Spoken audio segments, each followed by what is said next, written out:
seconds remaining. Yo, what up my Jib Jubs? It is time for some Dota 2 action here between Wheel and Midas Club Elite. This is going to be a best of 3 in the COD League Season number 4 playoffs. Thank you for joining me. I'm Pithing Legume, and it is a beautiful day outside, and I am stuck inside here to cast this match for you guys, so let's have a little bit of fun while we do it.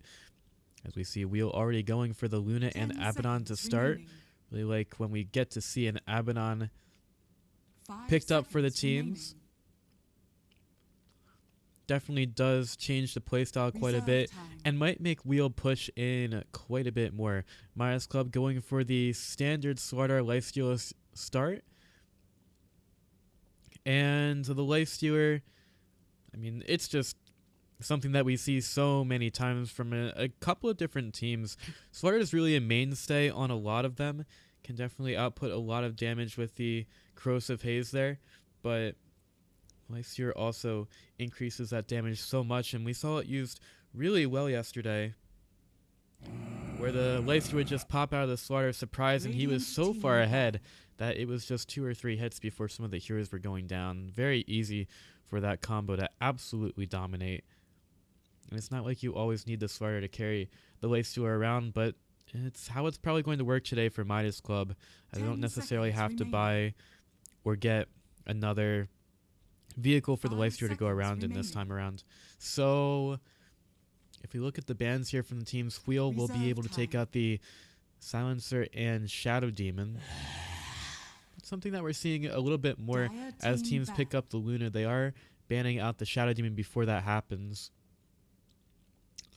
I suppose just to make sure that the other team doesn't get illusions. If Wheel didn't feel like they were going to be able to get anything done with the 10 seconds remaining. With the Shadow Demon Luna combo, at least they don't have the illusions on the other team facing them down.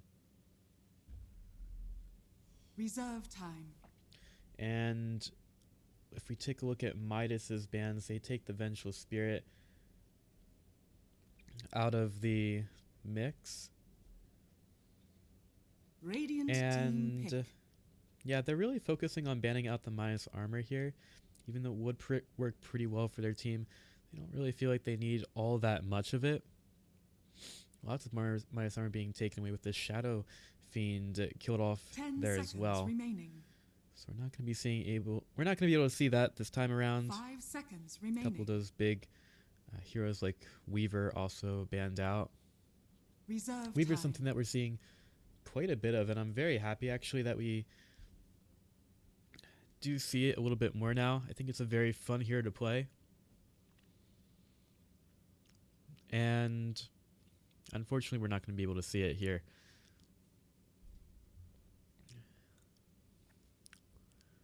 So, Midas Club, they're going to be up to their 3rd pickup right now.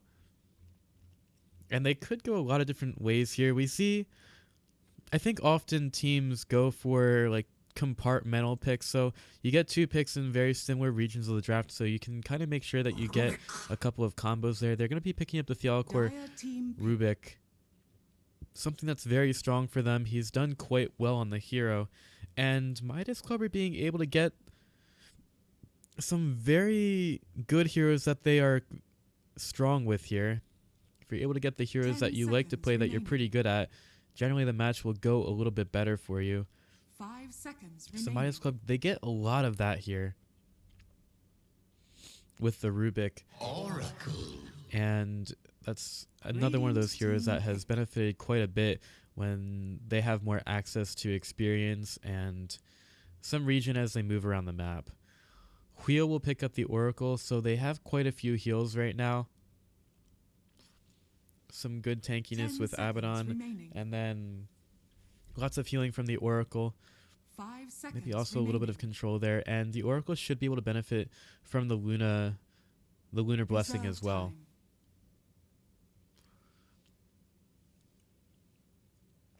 So the Oracle is going to be one of the supports for Wheel.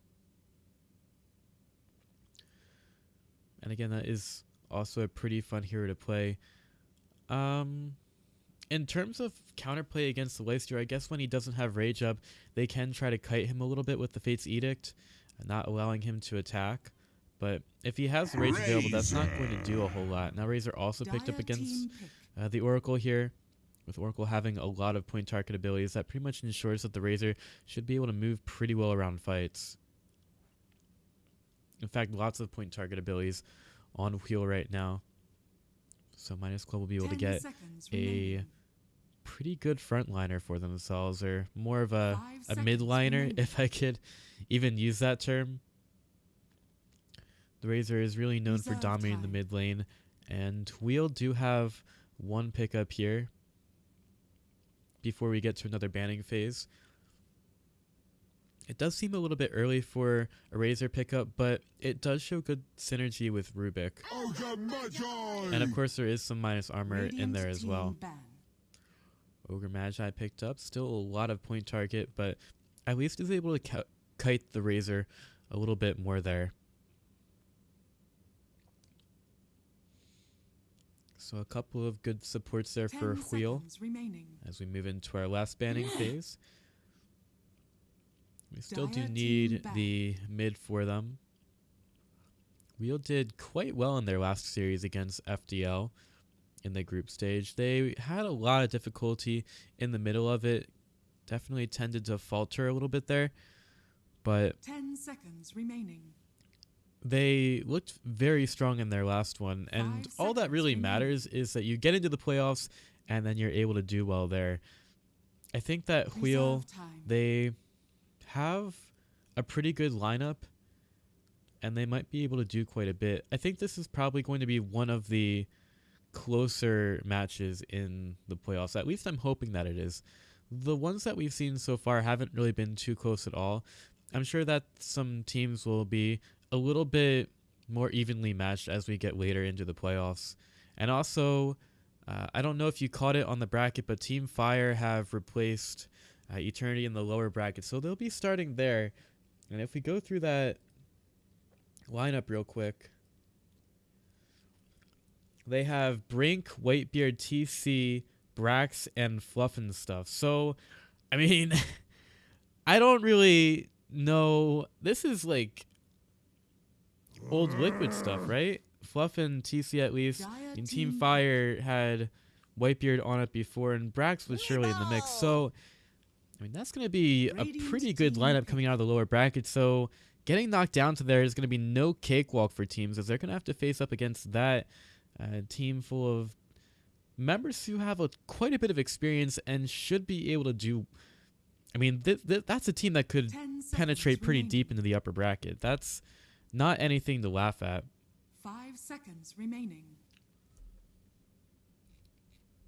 So, Reserve time.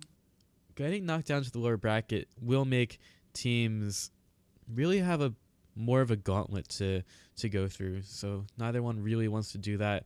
Wheel will pick up the Meepo with their last one here. And that's pretty good against the Razor. Should be able to burst him down fairly well. And we'll see how the Earthbinds are able to do for, I believe that will be an Ifrit Meepo as well. So if we can find some good Earthbinds, it would definitely be some really good play from the Meepo, but he's going to have a bit of a difficult time staying alive against all the damage that Midas Club can throw out here.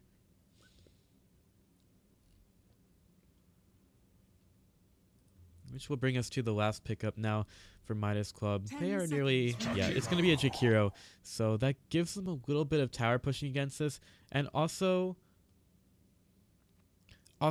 it makes the Meepo have to be a little bit more worried about his positioning during fights. Jakiro can very sneakily put out quite a bit of damage over time and make a bunch of no-no zones around the fight for the Meepo to stand in. So he's going to have to be really careful about his chosen positioning and how he tries to get around in team fights. Now, if the Meepo can tank up a little bit, get a lot of stats with the Dragon Lance and the E-Blade, maybe he'd be able to stay alive a little bit longer, enough for the Luna to do enough damage from the backlines, and also Abaddon can help out quite a bit with his aphotic shields. And also, that's a lot of bloodlust to put out onto the Meepo, so we'll have to see how it works for the teams here as we get into game number 1 of our best of 3 set. Making the Prepare for battle. these all match up there. I'm also going to turn on the in-game audio real quick. I didn't want to do that during the draft, but now that we can do it in-game, I don't feel bad because it's not as much of a T-Tour if I just hit the settings and keep the game on the screen. It's a nice little feature right there. As we do try to get in here.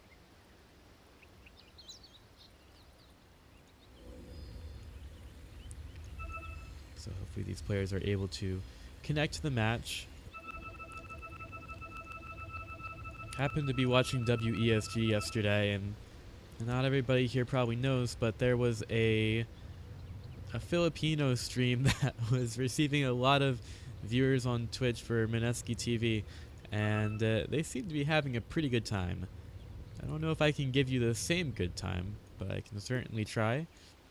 They did a little bit of singing, and they had a lot of mambo out. I don't know if I can have the same amount of energy as them, but we can certainly have a lot of fun here. So Theo putting out the observer in the bottom lane. And you know, when they did go into their English analysis, I think it was just about as boring as me. So we do have that. I guess English is just a boring language, to be honest. Like, if I could cast in Spanish, I probably would. It's because it's a lot more interesting. I go and watch a Spanish stream, and it's so much more fun.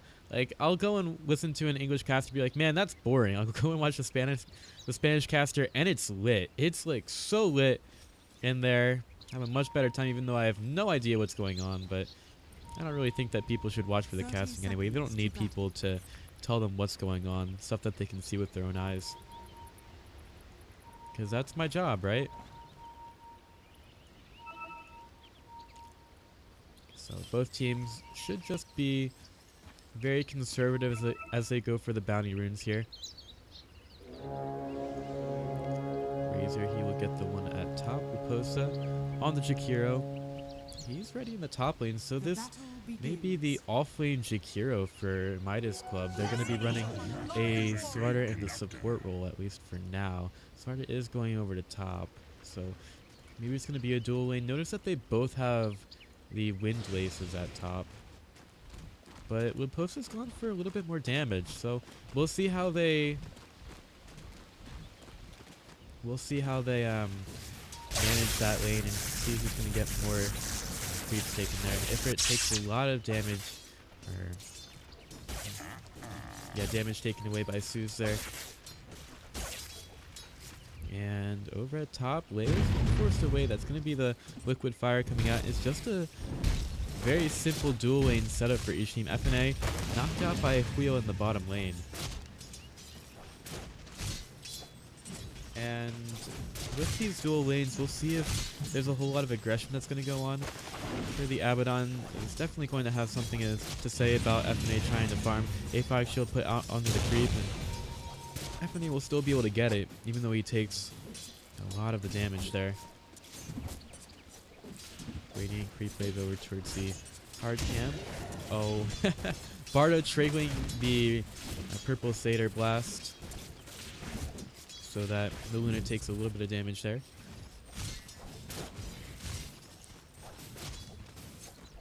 FNA trying to get some work done at bottom. He hasn't. Right now, Wheeler taking the advantage in CS, and actually, Bardo's gonna get caught out at top. The ice path not helping the Slardar out at all.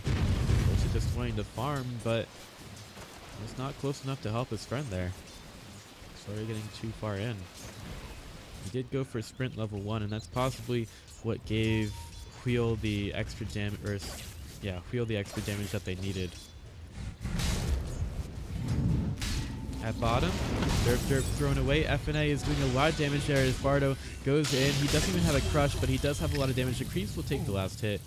If you get some kind of revenge, he's taking a lot of damage away from Meepo on the mid lane, and we do not have another Earthbind there. They're both on cooldown. Su's taking a lot of damage from that, and he's going to have to be careful. Should be going to top the shrine right now.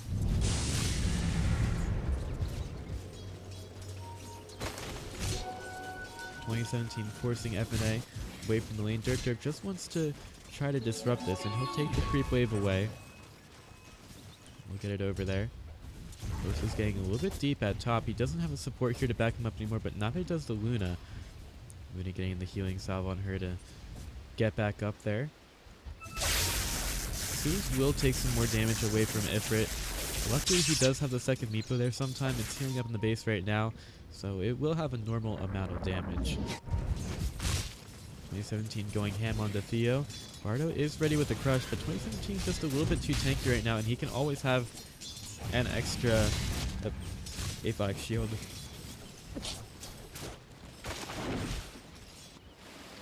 At top, the Jakiro has evacuated the lane for now. He's gone over to mid. Maybe the Meepo in a little bit of trouble. Ifrit being forced away here. Laposa hasn't put out the damage though. He will put out the liquid fire, and they won't go any further. Not even throwing out the stun as the Meepo gets away. Bardo will come around the side, and there isn't a whole lot of vision of him on the dire side. Bardo comes in. Okay, there's going to be the lift in the back. There's the crush. Can they get... No, he's going to have an 85 shield. It's just not really enough from Midas, as 2017 is a bit too tanky with the PMS. Derp will get the... a couple of runes for himself. As 2017 could get the regeneration rune. So he'll get back up to full mana and health. Maybe up to level 4. Hasn't gone for any levels in the mist, but we have seen a couple of Abaddons go for that early to get the deny plays off. It's a little bit stronger now. Get some damage to yourself. Ifrit, he's let the Razor have a pretty good time in mid, and he really can't step up with the Meepos at all, but there's one Meepo sent down towards bottom, so if Midas Club ever get into a bad position, that Meepo could definitely come in with a lot of damage. If it's still hanging out at mid getting some levels, that Meepo could just go into the jungle. Oh, Plasma Field hits Meepo a little bit there. And he'll just go over towards the camp and possibly pop the shrine.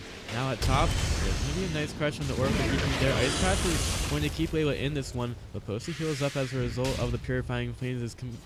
Luna tries to chase down Laposa. Laposa really cannot go in here. Oh, he puts out the Ice Patch, and he's not going to heal up too much out of that one. Fate's Eden keeping the Luna alive.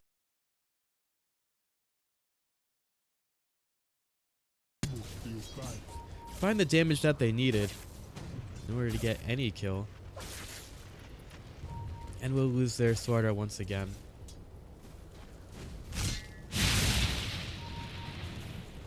Theo trying to get 2017 out of his jungle. He's walking very fast thanks to the Curse of Avernus and the boots. And he'll even pick up the bounty rune. A5 shield thrown out. He's going to get lifted. They're trying to break that. The crush goes back out on the 2017, but he's got another A5 shield in 1 second, and he should be able to get that onto himself. Bardo wants to go forward. He's got a crush. Find off the mark. So Bardo will just get to his own side of the map, and still, Midas Club can't really find a kill. They do have a nice combo with Rupik and the Swardar, but it's not really doing all that great for now. Abaddon gets stunned at bottom. He's going to get lifted. The crush is available. They get the crush out there as the next A5 shield breaks. He's not level 6 just yet. 2017 trying to stay alive. That's the missed coil deny. Getting very low. But they could not quite take him actually down there as he denies himself. And that's the play with Abaddon. It's be really annoying to try to kill, and then, well, it's okay. You still have a missed coil in order to deny himself. Really, really frustrating when that happens.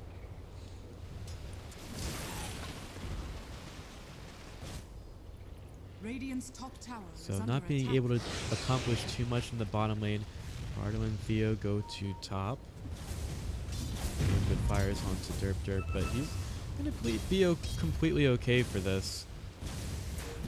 Shakira is just at level 6 right now. Trying to get caught by Rubik and Swardar. And Dire's middle tower is under attack. Lamipo is ready next to his shrine as well. Layla possibly could throw out some damage on the Zeus. He's kind of tanky at this point, and he does have the infused raindrops. I don't know why I can move items around. It doesn't really make sense.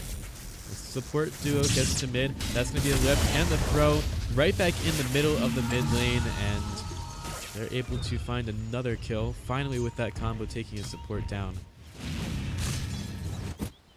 At bottom, Abaddon starts to turn on to FNA, forcing him away from the lane, but he does have the infest, so he shouldn't be too afraid right now. Taking a look at Luna's farm, she is just behind the Razor on the last hits. Trying to get to Helm of the Dominator, trying to avoid all these Jakir liquid fires that are coming in, which are so frequent because he's got that up to level 4 right now.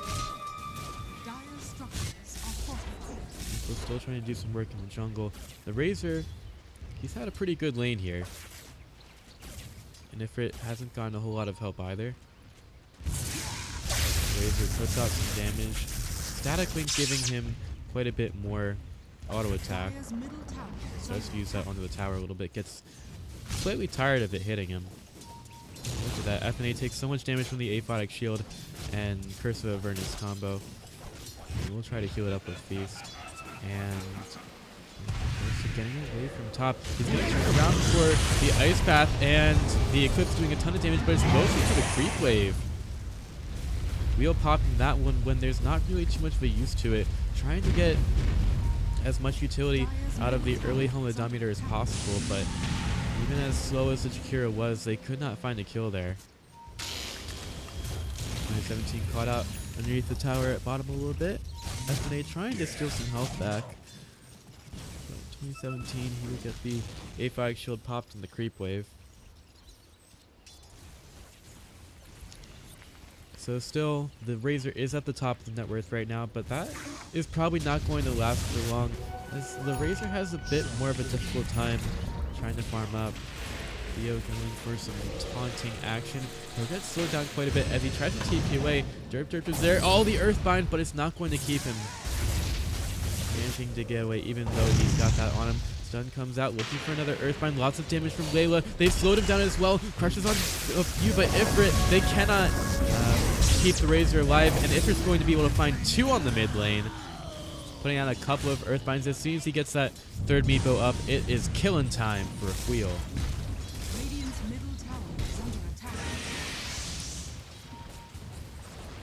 They're able to find quite a bit there. Might even decide to go for some more of a push, but Theo is already slowing things down with the Fade Bolt, making us with the creep wave. Really can't push in against this. FNA's doing some work at bottom. It was after that kill at the top of the network, which is really where he wants to be at this point in the game. If he's not going to be ahead, the Meepo just is not as effective. Nice crush keeping Luna inside the macro tower, taking a lot of damage from the burn, and I think the Luna's going to need some ice pretty soon because Barda will have another crush. She turns around, decides to accept her fate. And without a whole lot of help on the top lane, Luna could not stay alive. Minus Club, they find a pretty nice kill for themselves, but Ifrit, he's ready to strike back on the mid lane. We're going to go for Suze and the support. The lift is always available and could be very strong against Meepo if we're continuing to find the last hits here. And that Satyr Banisher, he's been up to a few plays lately, slowing heroes down quite a bit, creating extra kill opportunities for Wheel. See if he can continue on his winning ways.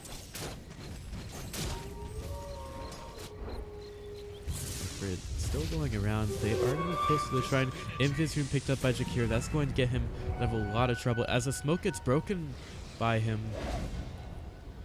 Wheel did not have any vision of it, and they do see Bardo, but they're not going to be able to go onto him as he's already sprinting very quickly. He in. Infest in the middle posted. They're going to go for that one. Oracle gets stuck on the ice patch. She really needs to use a false promise on herself. That's not really something that Ifrit can go into. Midas Club, they TP right over towards the shrine, and Oracle, as soon as that false promise is over, will die. Couple supports go down. That's not the worst thing that can happen for Wheel, but that's really not a fight that they wanted to give over to Maya's Club. Just a little bit too much of aggression in a part of the map where Midas Club knew exactly how to take care of it and also could react quite quickly. So he's getting a little bit deep on mid, wants to get the last hit on the tower, is able to do so, even though 2017 was going on to it. Earthbind keeping the Razor there. He'll try to turn with the Lightning Storm, but it is not going to happen. The Electric Boogaloo is going to be ended quite quickly by Ifrit shutting things down again. Dire's top tower is under attack. Rubik, he has managed to steal the Fire Blast for now, but that will probably not stop the push from Wheel. A little bit more. Macropyre stopping the creep wave, making it a little bit more difficult for Wheel to go in on this, and they won't have another one for quite a while, so just dropping a Macropyre is going to make it so that Wheel cannot push this in any further. Also, Top is pushing in for the Radiant, so they don't really have another way to go elsewhere on the map. Derp, he finds Bardo a little bit. Bardo puts out the Corrosive Haze. There does have a stub. He's going to have to get in range for it. That's going to be the Earthbind keeping there, and a bunch of Meepos are here as well. Crush could keep Sweater alive for a little bit more, and the Mistcoil finishes him off. They're trying to do some work. Derp taking a lot of damage from this. Look at all the damage that FNA is doing here. Just going right through the Aphotic Shield, and Luna almost found the Rubik there, but he was able to get out. Now the Saturn Banisher making the Razor very slow. Ice Pass is going to be there, catching out 3, but it's not going to catch out enough, and the Earthbind will keep Shakira there as well. Ifrit jumping onto him. They're going to be finding some more kills in the jungle. This train wheel, this wheel train, is just way too intense for Midas to handle, and that Centaur, it was a very dangerous situation for FNA there. Had to get out of it very quickly.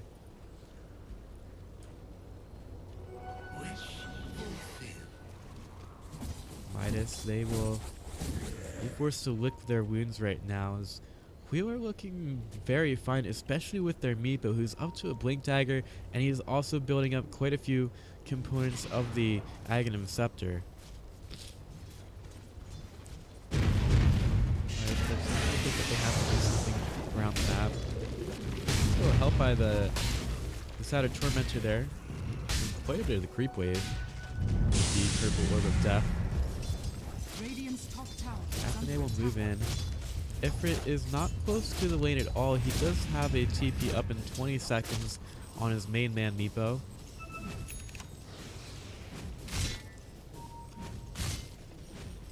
FNA moves up a little bit. That could be very dangerous for him. He just wanted to get a last hit, but he was not going to be able to do so. Radiant's middle tower is under attack. Rubik will steal the Aphotic Shield away from Abaddon. Ifrit is still farming up quite a bit. He's got power treads. He's going to be going for his Aghanim Scepter. Could pick up the point booster right now. He was very close to the secret shop.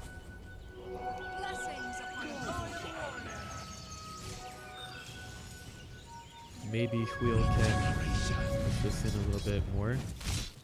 They do have a tier 1 available for them to kill, and they can take it down fairly quickly with the Abaddon just sitting there. Their tower push should be very good, considering that they have both Curse of Avernus and Bloodlust and a lot of Meepo sitting towers. If they come up with some concerted pushes for these towers, Midas Club might just see them evaporating very quickly.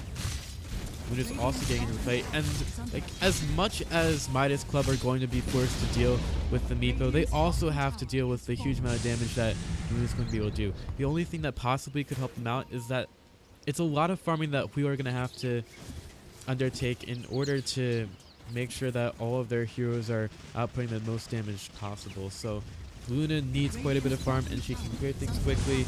Meepo needs that as well. By taking a lot of towers around the Radiant jungle, we are going to at least create that situation for themselves where they have a lot more to farm.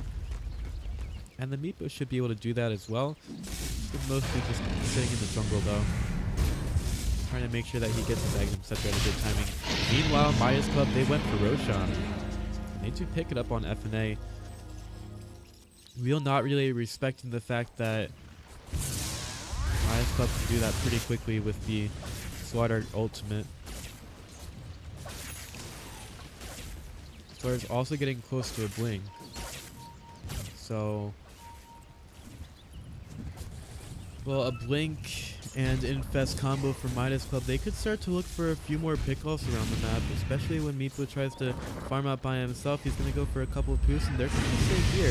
Ifrit, he's going to see Jakiro, caught by the Ice Path. Crush is going to be there as well. Bardo finding a lot of damage. Can they actually take Meepo down? Wheel Scepter keeping one in, and the Macropyre is going to be there as well. Lifted up, the Perma Stun is real from Midas Club, using everything that they have to kill off Ifrit there.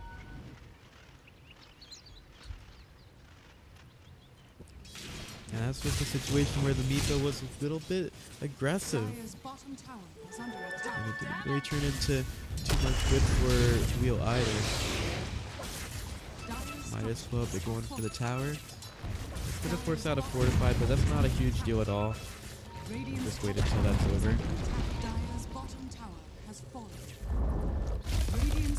At least Wheel did find something. They got a tower in the top lane. Both teams thinking about pushing this one a little bit more. Luposa's moved up. There's going to be a wraparound from Luna, though. She could slow the Jakiro down. He's got the Wheel Scepter, though, as well as an Ice Path. Can he hit it out onto 2017? 2017 is not too fast as he's chasing down the Jakiro. Jakiro at 415 move speed. Abaddon's a little bit faster now when he gets the Curse of Avernus, but oh no. Satyr Banisher eventually gets killed by FNA. Really sick of those dominated creeps moving around. And Luna finds a little bit of a better one now. She gets the Alpha Wolf. So she gets a couple of crits here for herself when it's following her around.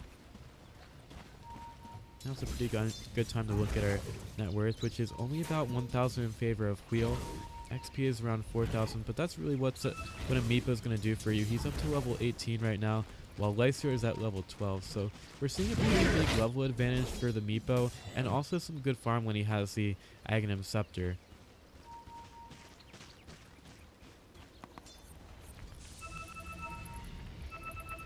Sparta's got the Lysir inside.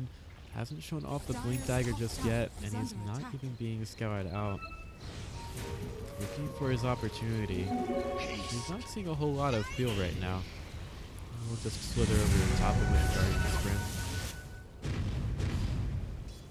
Wheel starting to make a defense to this tower. Is this when the Sparta decides to go in? He does have that haste rune, making it a little bit faster for the Blink Dagger, but the timing is not really right for Midas Club, and they'll just start to back up right now. Not finding the opportunity or the vision that they needed there in order to find a kill. But Ifrit, he's headed down towards bottom. He's got all 5 of his Meepos available now. Very quick for him. But the problem is he going to be able to work with them? He's got 4 Meepos at bottom. Sparta in with the Crusher, trying to burst one of these down. Can he keep it alive? He really needs the E-Blade in order to keep his Meepos up, and he hasn't gotten it just yet. So that is where the FNA and Bardo combo is going to do its finest work.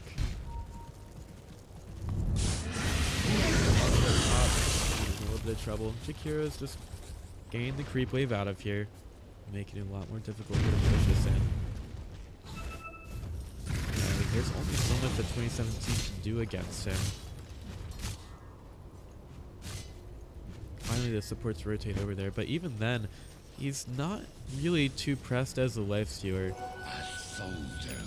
to survive all that much. It's very simple and easy for him to do that. And look how far he's pushing up here again. Rubik's the only one here to possibly help him out. He's so far out right now, but even then he should be able to escape. He's got an Aegis. He's not too scared of dying right now. Abaddon shows up, but then what is he going to do against a life stealer? He can just chase him down all he wants. Life stealer is going to be completely fine. Now in the jungle, we've got a couple of Midas heroes meeting up. They've got some pretty good vision around the map, seeing quite a bit around the shrine, quite a bit in the top lane. Right now, Midas Club, they want to focus on getting some tier 2 towers down. Not really finding the opportunities that they need, though, and maybe will keep getting farmed. Same with the Meepo. He'll have a sight for Vice Rune, although an E-Blade might be a little bit better for him, just so that he can escape all the damage that's coming from the Life Stealer.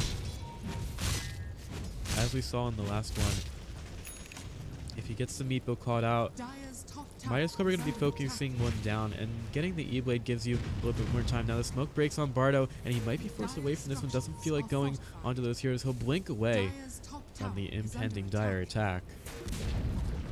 Will deny the Dire's tower. top tower has been denied. Starting to get into those tier 2 towers for Midas Club, who are completely on the offensive here, even though Luna is second in the net worth. Really wants to make sure that she gets him in style pretty soon.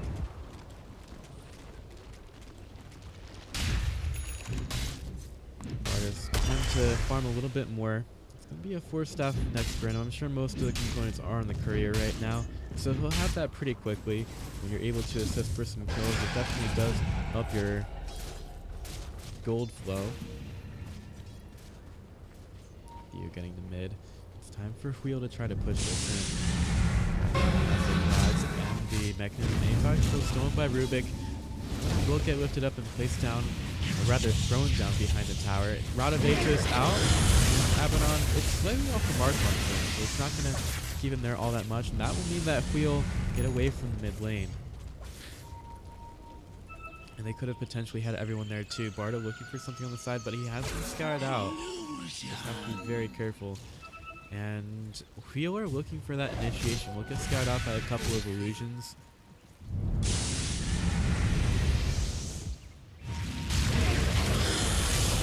Abaddon getting caught out a little bit.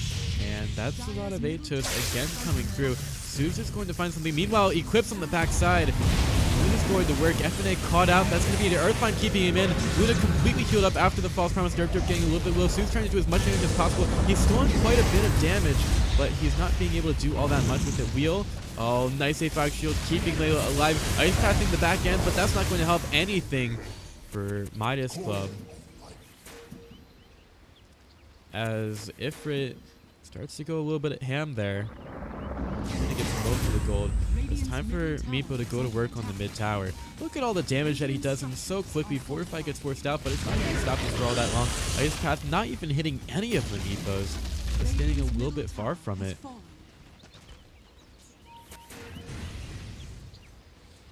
There is a borrowed time borrowed by Rubik. Or rather, I should say stolen. That was a pretty good fight for a Wheel. Showing off the Luna Mantis style, and also a very good false promise from Oracle to keep the hero alive. Should be a Lotus Orb soon from Derp. Could make for some interesting plays there.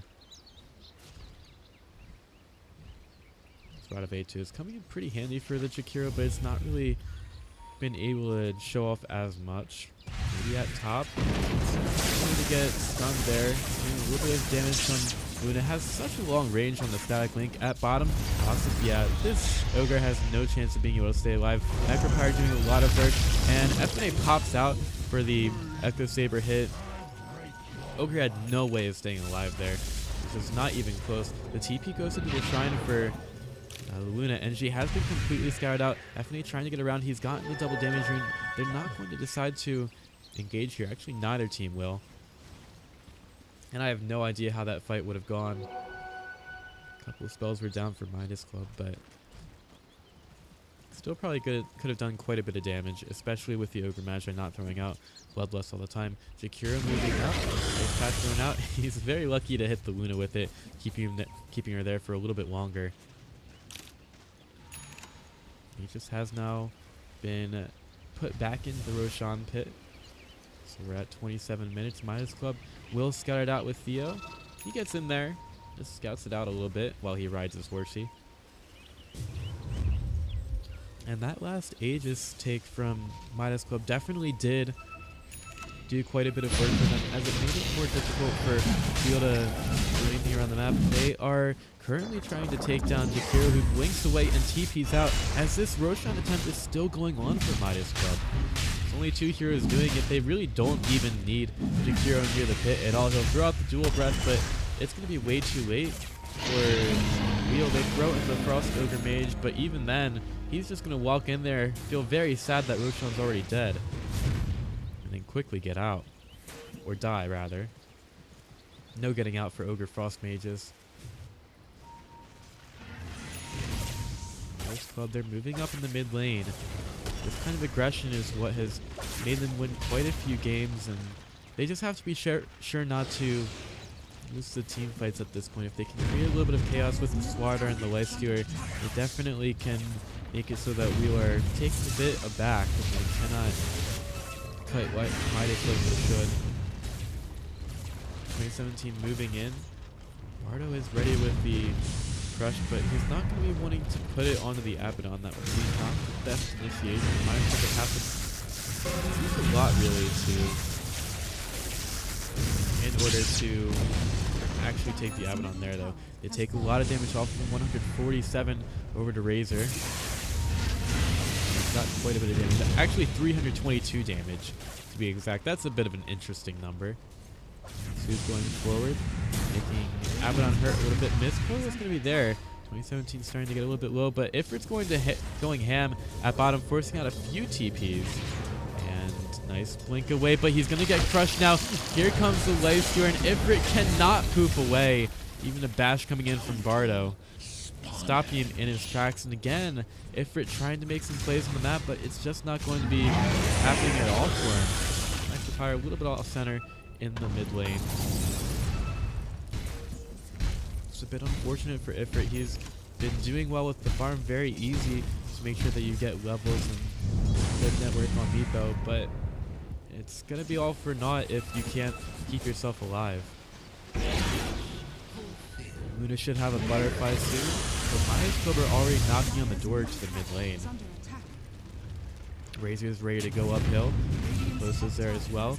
We've got Abaddon possibly caught out. Bardo is ready with the blink. This might be the opportunity that they need. He's got the borrowed time there. Zeus is on the high ground. He's going to be lifted up during most of the duration of that BKB pop by Zeus. He's taking a little bit damage here, but he's going to be able to finish off Derp. Buys back immediately. 2017, he will be called off. He doesn't have buyback either. FNA going ham onto a tier 3. Wheel, they are having a lot of trouble trying to defend this. Icecraft will keep Luna out of the fight a little bit longer. It's Rage from FNA trying to take this tower down. He's getting a little bit low. Here comes the Eclipse, but it's only hitting onto most of the creep wave. Theo, he's got the borrowed time going. He still has that spell stolen. And he's also managed to steal the Eclipse away. That could be quite a bit of damage that Wheel are not ready for. FNA moving forward. That's just when the Age of Cop can Wheel go any further onto this. They have a couple of stuns. Ifrit has an Earthbind. He's going to blink forward. He puts in the poof. Lots of damage onto FNA, and he cannot get the Rage off. Lots of mobility and damage there from Wheel, but they might also lose Ifrit. Nice ball Thomas keeping the Meepo alive. So he's just going to take it down. The Meepo will never die thanks to the Shrine healing him up. Lots of healing, especially with the Fortunes and still going Derp getting low. He's got to get away from the creep wave. Bardo, he's going to be forced out of this one as well. Lucid Beam to the high ground. Oh, blink out by Slaughter. He's going to keep running, and he's also healing up thanks to the Purifying Flames. Wheel will not find anything else. So Wheel take 2, they might be happy with that, but they definitely do need to do some work in the mid lane right now because they did lose Melee Rex. Ifrit poofing up to the lead Meepo, the Leepo if you will. And they kind of do need a creep wave for this one. Fade Bolt making things a lot more difficult as they try to combat backdoor protection. And the Fortify will heal up the tower a little bit as well. After firing, forced away, one Meepo caught out in the Ice Path. Lots of damage onto the tower though, and Ifrit very quickly takes care of it. There's Coil Storm by Rubik. There's a crush out on the Oracle, very easily taken down. FNA into the fight. Eul Scepter keeping the Abaddon up in the air. He's got the borrow time available. He will get a pop there. They wanted a little bit more. The Bardo ready with the blink. He's got the crush available. With blink forward by Liposa. FNA in with a lot of damage. Bardo keeping that blink dagger available. Same with the Force Staff because they don't need it to kill the Abaddon there. And it's time for Maya's Club once again to move down the mid lane. Because after those couple of kills, they are ready for some more aggression here. Ready to focus down the range tracks and maybe also take down top if they can find a few hero kills. In fact, that's where the beeline is going to be for here from Midas Club. They're pushing out top, making sure that the creep wave gets there eventually. Bardo is ready with the double damage rune. And Midas Club want a little bit more here. They want to go for the base. Backdoor protection not on because the mid lane creeps are getting in there. FNA going ham. Ifrit, he will do a lot of damage, and they're actually going to throw out the Eclipse on Luna. Can they get FNA down? FNA staying alive for now. Oh, the Lewis Lord giving damage back to Luna. Luna does manage to find a kill onto Theo. Can we go any further here?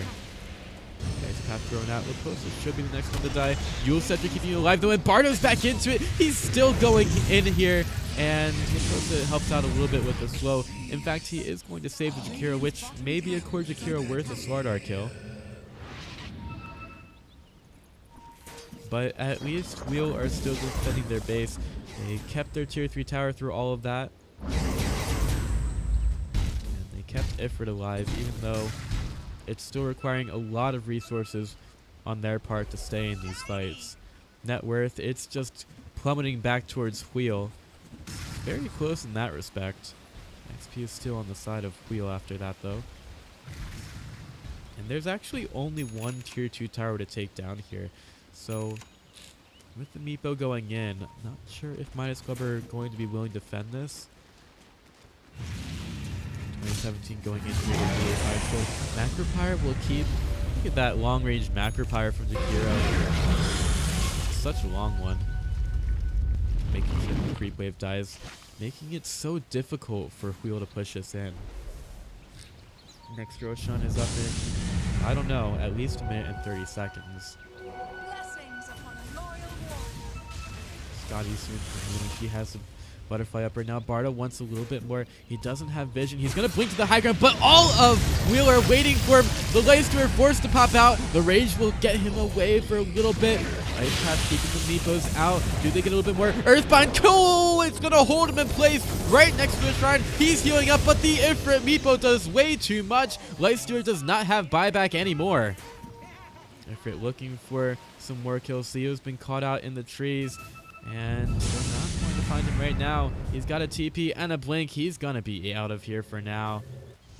Meanwhile, Jakiro still wants to push this in. He'll blink over to the side. This creep wave, it's dying to the fire. Only a lone Kari the catapult will be able to push this one in. There's a creep wave pushing in there. Meepo, he's completely fine with being able to take this out. I really should stay a little bit more on the talents so that you guys can see what they are. Because even, I mean, as soon as I saw these things, I was like, I have no idea how I'm supposed to memorize all this. Tier 4 tower, no creeps needed. Luna going ham, Ifrit getting in there as well. They'll take down the tier 2 and immediately start to work on the shrine. Roshan will be up in 2 minutes 30 seconds. That's a very long respawn. Nearly the entire duration. FNA, he'll TP over to the other shrine. Maybe his team would be able to defend it here. Let's see. What's our Meepo up to? He's got a sight device and finally the E-Blade that can definitely be used to keep one of the Meepos alive. As long as they're not getting all caught out by the crush with the Ice Path. We should be able to stay alive a little bit longer here, especially if the false promise is going to be used on him. We've seen some really good false promises this match by Oracle. Trying to keep top lane pushed out with a couple of illusions. It should be Wheel going for another shrine pretty soon. It's not going to be their own. It's going to have to be the one on the other side of the map. For an infest bomb. Wheel are smoked up right now. Maybe waiting for the go onto Luna at bottom. He seems to be pushing us in by herself. 2017, he gets up here. He's still smoked up as Bardo wants to try to defend the shrine, but there is still a push going in top. Leposa, he's ready to take down the tier 3, and that might just be able to do it. Macropyre drop down as well. Meepo, he's going to get all stuck in the Ice Path soon. A little bit caught out here. As soon as 2017 gets in, he'll get caught by the Ice Path as well. They'll keep the tower up for now. And won't find anything at top. Very couple of circumstances here. The tower nearly dead. With the gem on the Oracle, they are getting a couple of nice keywords here, limiting the vision of Midas Club a little bit here. Midas Club still have that nice observer ward near the Roshan pit. 2017 and Luna go in, but it's still not due for another 20 seconds. pretty close match here, as I expected, between Wheel and Midas Club, and it's not a bad match either. Wheel is still getting a lot of farm, and just the fact that Wheel, they're going to scale a little bit better than Midas Club, makes things a little bit more difficult for our Radiant side right now. Roshan is up, Meepo getting into the pit, but the Radiant side can very easily get over there, so he needs more of his team to be there. Also more Meepos. Maya's trying to keep the mid lane pushed out. Maybe we have a smoke in from Wheel. In fact, that's what they're going to go for. They're going to go for the high ground. 2017, get it popped by Theo. He's going forward, but perhaps that's just enough to do the Roshan very quickly. If it's gone into the pit, Maya's Club can't really make a reaction here. We're too far away. It's been pushed out. They just decide to back up a little bit too much. Bardo ready on the mid lane, but the only thing that he could possibly find is a support, and it doesn't really seem to be what he wants right now. Bardo gets back over to bottom, starts to push it out a little bit more, and he really cannot afford to get caught out again. That push onto the Dire high ground was definitely not what he wanted. Lots of Macropyre down in the top lane, but Ifrit, he'll get all those poofs away back to his homie at bottom. And they will all heal up by the shrine, getting all warmed by the fiery glow of that. Su's waiting in the jungle right now. We've seen a lot of that from Zeus is actually going to go for the Shiva's Guard, taking out most of the creep wave and immediately TP away. Doesn't want to hang out near the lane all that much, especially when a rabid Luna is walking by. The top seed, if anyone tries to defend this, but Cleo, they are somehow just defying the expectations all the time of Maya's Club, going in places where they don't really think that they should. Luna finds the shrine while also farming the ancient camp, because that's just what Luna does. They send Abaddon back to clear out top, which is not to the liking of FNA and Bardo. They'll get the Infest into him again, looking for the Infest Bomb. Maybe even onto an Abaddon if they have enough control for it. Lifestealer, his items, he's not got an Abyssal Blade or anything. It's just going to be Echo Saber, Armlet, Desolator, and AC. Do they actually decide to go onto Abaddon? That would probably mean that Maya's Club are getting a little bit impatient right now, that they're not able to find pickoffs with this combo. Bardo a little bit further forward. He doesn't have any vision here. Perhaps they just decide to take the tier 3 tower down, but the Lifestealer gets out, and they actually TP away. Maybe Bardo still wants to take that tower down. I feel like he has to. I feel like that has to be his positioning here. He's got a Blink Dagger. Oh, he's going for it. One hit. No! The backdrop. Oh my gosh. That supports Slardar though, man. Just not enough damage to work through backdoor protection. He got really sad. Just the expression on his face was just the look of absolute sadness there. Meepo's hanging out at bottom. Doesn't want to get caught out when Zeus uses the Shiva's Guard and inevitably sees him. Rosape's out on the 2017. He wants to keep the mid lane pushed out just because of all those super creeps that are making him feel pretty bad. Luna will push in the top lane. Attack the people there. Kosa, he will blink back. Doesn't really know too much. Now Luna gets stunned up on the high ground, but he's going to be pretty tanky right now, especially with the Reaver. He'll actually be forced back right now. Derp's been kept there. They don't really try to defend him at all. Wisworth will make things a bit more difficult for Maya's Club. Derp's been really caught out. Meanwhile, Ifrit going ham on the bottom lane. He's got FNA and Zeus. They were trying to go for the tier 2 tower. Eclipse coming in, but it's still mostly onto the creep wave. Maya's Club, they can easily steal that. Theo doesn't have the spell steal up right now. And Luna gets away. Jakiro's way too far forward. This is not the place for support-ish Jakiro. Luna going ham. She's got a lot of damage. That Aegis is going to get popped on Meepo. He's in the fight, but he's going to be in it for a little bit longer. FNA, he will be cut off, and he doesn't have buyback right now. There's a Hex hit on Jakiro. He'll be cut off as well. Laposa and the rest of Midas Club, they are taking so much damage. Zeus is doing some good work on the back end, but Ifrit will be able to chase him down. The Earthbind is there. Lots of damage from the Geomancer's shovel. And Suze is going to try to get away. The Earthbind's not quite hitting. The E-Blade does, and they cannot find that Razor, who was just a little bit too fast. And they're going to turn him into a pig. Another Earthbind thrown out, but these nets are going all over the place, not hitting onto anything. Maybe the Jakiro can keep Nico out. He's going to step forward here. He's got to be very careful of the Luna's Moonblades. Plasma Field continuing to do some nice AoE damage for Suze. They're taking a lot of damage away from Luna. Oh no, Meepo's standing in the Macropyre. That's not good for him at all. He doesn't have an Aegis and he will die there. Does have buyback. Does he decide to use it? They've got the courier just sitting in there in the base. And they haven't noticed it. Come on, Suze, you can take that courier down. Come on. Oh, Jakira's gonna get it now. Poor courier. I don't know what the point of that was. Now Luna will be caught out a little bit, gets some damage stolen away. She might decide to go back in, especially with the Atos hitting her there. The 17 helping her away. Do they try to turn this at all? Lots of heroes for Midas are coming in, and it's very wise for Wheel to not want to fight here. Layla will find Luposa a little bit, who does have the Atos up right now, looking for the Ice Path. Atos can hit on to the Oracle, knocking him out. Bardo's there. We do have a disconnect from Razor, which pauses the game.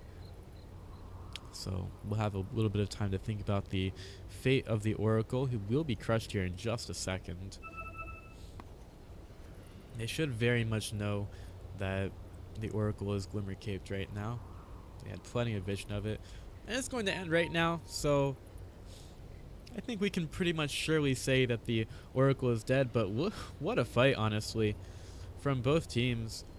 Wheel staying a little bit too long. Meepo sitting in a Macropyre because fire is cool. Just kidding, fire hurts and it burns. Net worth is 20,000 on the side of Wheel. XP is just going back the way of Midas Club, but that's mostly because the Meepo's already at level 25 and has been for a while. Hopefully these players can get back into the match. Hope that isn't too bad of an issue for the Razor, but man, what a match, honestly. And it's been so close the whole time. Not really sure why the Meepo wanted to stand in the Macropyre for that long, but he will get some more survivability with the heart.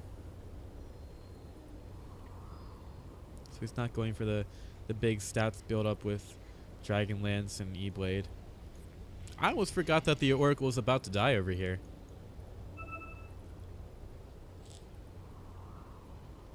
Getting his pain prolonged here because the Razor's been disconnected for a while. He's like, please don't kill me. I wonder if he tries to make a deal. Like if he makes a deal with the enemy team, like I'll drop my items if you don't kill me or something like that. That's like a pub strat or something.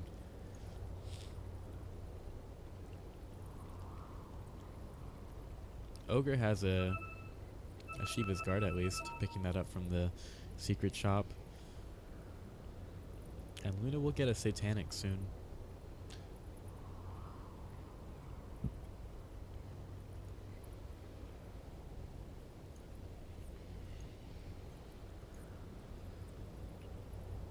Well, hopefully the Razor gets back. It's still... I think it's still very difficult for Midas Club to win. If we look at the buybacks, Dire have most of them up. Only the Rubik has his on the Radiant side. The Slaughter needs a little bit more gold in order to get his buyback.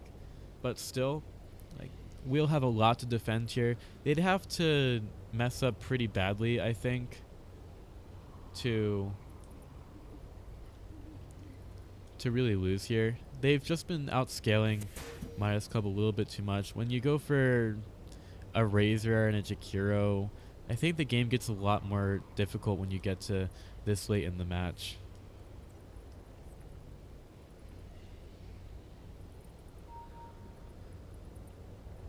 It would be really nice if we could get him back in sometime.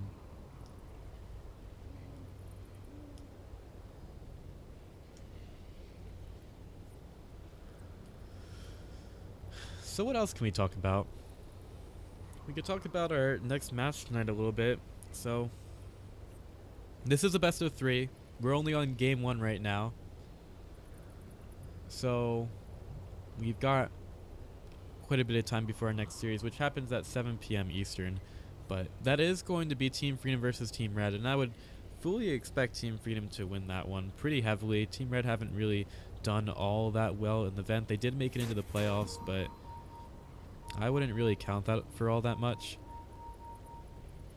Team Red were a close qualifier team, and they did win that pretty easily, but when it came to the big show, they haven't really had the same amount of success, and Team Freedom are one of the most experienced teams, or most successful teams, I guess, in the event. And the way that they performed in the last PD Cup, I kind of would have predicted that they win this even before the thing started. Especially teams like ST Esports and Infamous not being in it. I think it made things a lot easier for them. They just have to play their own matches. And I think when they're on their game, they are really not beatable for a lot of the teams in this one. So I would definitely pick Team Freedom in the next best of 3 series. And that starts to get us into the next rounds of the KOD League. We do have a lower bracket here. I guess I could show the bracket on screen since we have quite a bit of downtime here. So if you look at the bracket, we see Team Fire down there to play the loser of, I believe, this match. And then FTL will be playing the loser between Team Freedom and Team Red. Whereas these matches move on. And yeah, so we have a lot of matches here, but this should be ending up on the, it says the 23rd. Yeah, so it should be ending on the 23rd. We have a bit of a break over a couple of days. We have the last couple of matches on Thursday, and then we're back for more matches on Monday. I'm not sure why we have the break at all, but we do. So that's the bracket. Pretty nice graphic that we have there. I can't really put anything on it though. I mean, I guess I could put some scroll text in there. What is this? I don't need this. But it seems a little bit large. It takes up a little bit of space. I don't really want it there.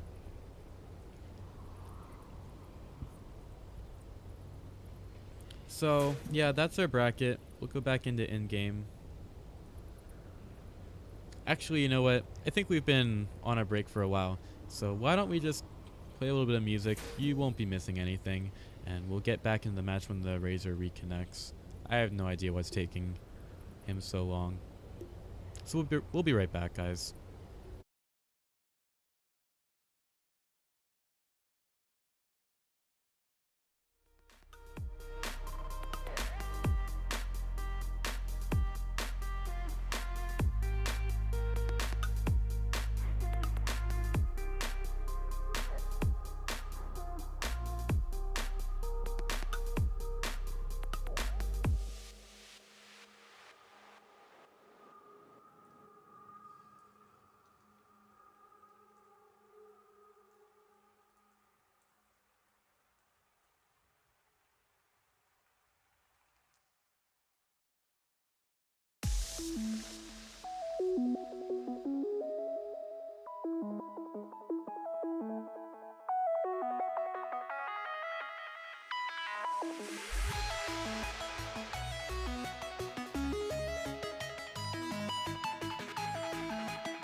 Alright, so we decided to get going here even though the Razor had not reconnected, so maybe he's being microed a little bit right now. But they do manage to kill off the Oracle there, and Midas Club, they do have a bit of an opportunity right now.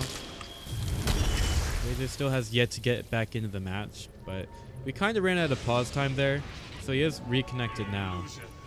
And I don't really think that we lost too much, like restarting that soon. So whatever. Hopefully he manages to stay connected now.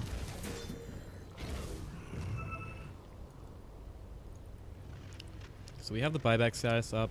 We have it on Meepo and Luna, which are probably the most important ones to have.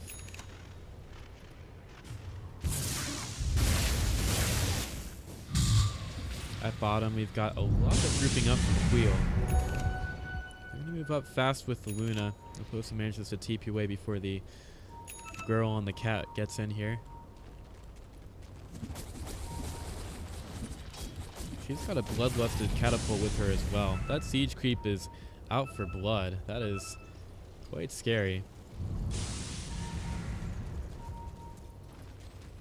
Maybe Midas are able to get Ifrit here. When Ifrit's out by himself, it's definitely not the safest place, but there's a smoke in from behind by Wheel. They might be baiting a little bit with it. Midas Club, they're moving up though, away from the Wheel smoke.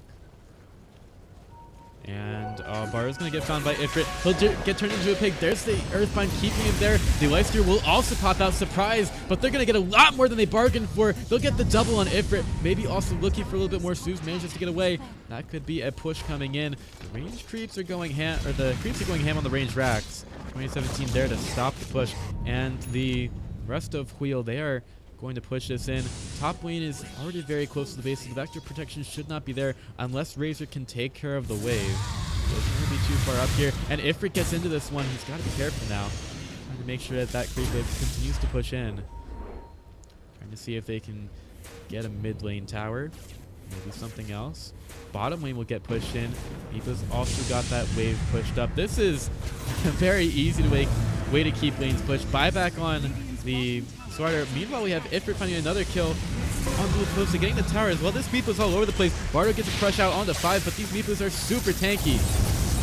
Lots of damage being thrown by Zeus, but a lot of the Meepos still have their full complement of damage. Ifrit taking down the range tracks in bottom, looking for the tower at mid. They're going to be able to find it, and can Midas get even close to this with all the blades bouncing around? The answer seems to be no. That will be the mega creep for the Dire, and Wheel will try to go for the victory here. We'll have another pause for the Slardar, but the GG will just be called by Midas Club. There is no way that they can get back into this one, so that will be it. Wheel taking game number 1 of this best of 3 set.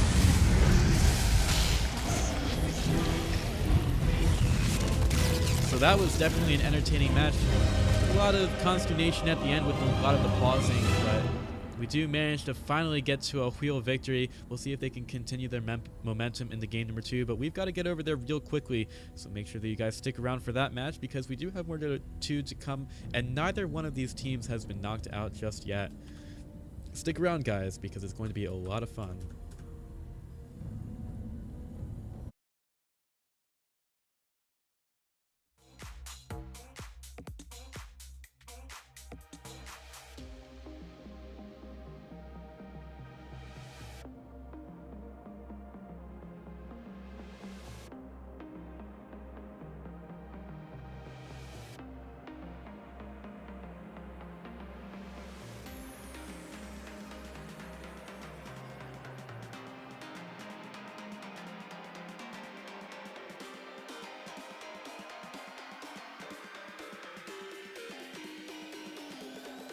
I want my keys go.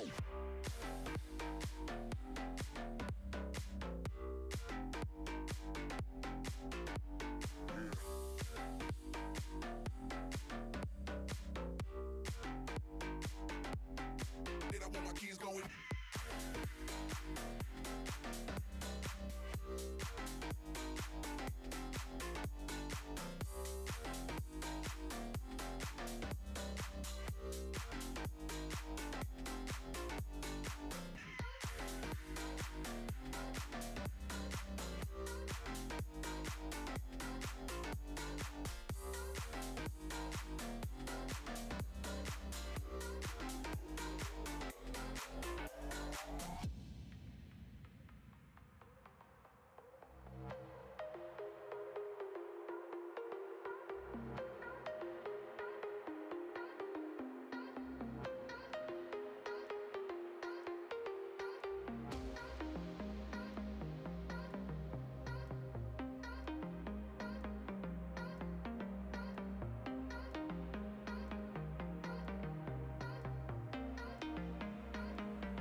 my keys go.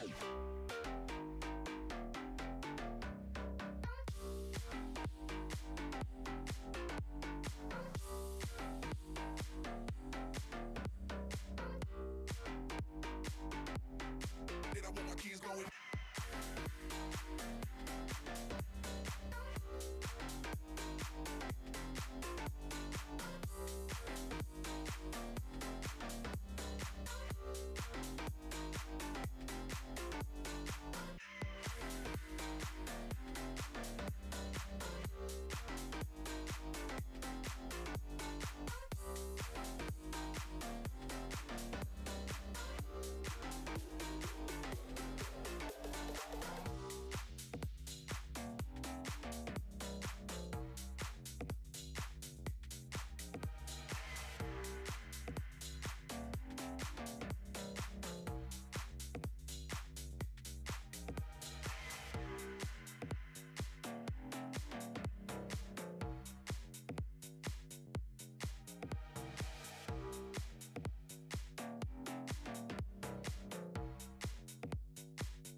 Reserve time.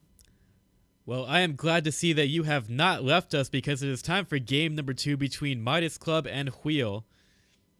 Burp. Radiant team I'm ban. Pithy Lagoon. Thanks for joining me once again for our second match of the best of 3. Midas Club need to win this one or else they will be dropped down to the lower bracket. And Wheel, they seem to be on their game, picking up the Ifrit Ember Spirit very 10 early in the seconds draft. remaining. Also picking up the Abaddon again. 5 seconds And remaining. they definitely did rather well in the last match with those heroes. Midas do made out the Reserve time. Oracle because they don't want that double save of False Promise and Aphotic Shield. And the Meepo also gets banned out, even though it made the strange decision of deciding to stand in a Macropie for about 15 seconds. It's still going to get banned out by Midas Club because it was just a little bit too strong for them to deal with in the last match. So Midas Club, they're going to be 10 going with the seconds Slaughter and remaining. Shadow Demon. Lifesteal banned out in the second one by Wheel, so they don't want to deal with that 5 combo at seconds all. remaining. But Midas Club definitely can go with a couple of different things here. Also, having the Shadow Demon opens up a lot of doors for them. Radiant team We'll see if pick. Wheel end up closing any of them. The Nyx does get banned out, indicating that we might possibly see an... No, we wouldn't see that. Especially with an Ember Spirit picked up, we would definitely not see an OD. But it's strange that we see a Nyx banned out by Wheel when we already have what should be a mid laner from 5 seconds. the Crystal Ember. Maiden. I guess it could Dire be a very team strong hero that Wheel just don't really feel like going against. Does make a little bit of sense with the Crystal Maiden picked up, since the Nyx Assassin could get in there with the Spike Carapace and make things 10 a seconds little bit of a remaining. annoying for her, an annoying thing. 5 seconds remaining. Let's see. Midas Club, they have the Shadow Demons, so they definitely could go with another big Reserve time. illusion hero, or maybe even the Juggernaut. That's a combo that's been picked up quite a bit, and it works well with the Slaughter as well. You could be able to get the Crush right after Disruption if Midas Club decide to go with a support Slaughter again, or they could also get the Juggernaut in there for some spin damage as well. So Midas Club might be good for them to go with an Jug rather. Would be interesting against Abaddon, but they're gonna pick up a Centaur instead. Radiant team pick. Definitely like this pickup when there's a Weaver that's been drafted by the team, but that was banned out fourth by Midas Club, so it's really a Centaur against a lot of physical damage, and we really don't see that just yet from Wheel. Just want to get out of some bad situations when the 10 stuns start to seconds remaining. end from the Radiant side. That charge can 5 definitely seconds be remaining. used to get some heroes out of bad positions, and also with the Centaur being picked up, a Reserve combo time. that a lot of teams are going for when they have the Centaur is a Sniper as well.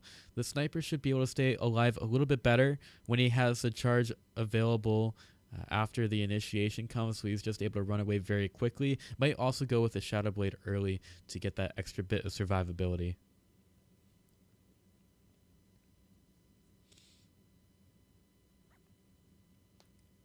Midas Club, they are just looking to see what we'll pick with their next one. And also, another criteria that you need before you pick a sniper is that you want to see that the other team doesn't really have a way to jump onto him. And even if they do the charge to be able to get him out of a little bit, I guess the Ember Spirit with the Searing Chains is definitely a lot of damage for him to deal with, especially when he remnants in. But I don't know, Midas Club might not feel comfortable enough with the sniper to pick him up here. Venge picked up by Dire Wheel. team pick. Sniper could be able to stay very far away from her if he has the right positioning.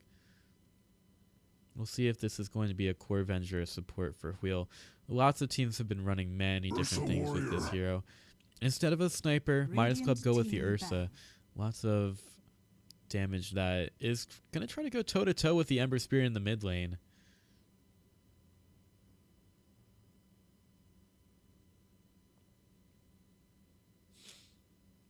10 So seconds Ursa, one of my remaining. favorite heroes personally. And if he gets that extra 5 bonus of the seconds Centaur remaining. charge and then also Slaughter with the Corrosive Haze, he could be outputting a huge amount of damage here. Dire team ban.